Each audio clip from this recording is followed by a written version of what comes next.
Hey guys, what's up? It's Taco Lights here, and I'm going to be showing you guys how to get Faithful 32 by 32 for 1.6. So first of all, you're going to open up your internet browser thing, whatever. I already downloaded it, as you can see. But I'm using Safari and I already downloaded it. So you're going to go here and go to this link. I'll have it in the description. You go to there, and then you scroll down, and then it would say latest version for Minecraft v1.6.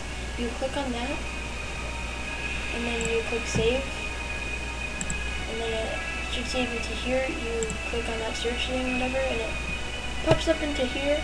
And then all you need to do after that is go to percent, app data, percent, and then .minecraft resource packs, and then you just drag it in once you click that.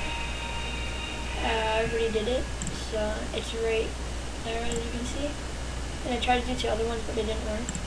So then you open up your new Minecraft, and then the launcher, blah blah blah. You click on play. You can close the launcher out, and then click options, resource packs, and there you go. You have Faithful for 1.6.1. So yeah, if you guys enjoyed this video, don't forget to rate, comment, subscribe, and bye.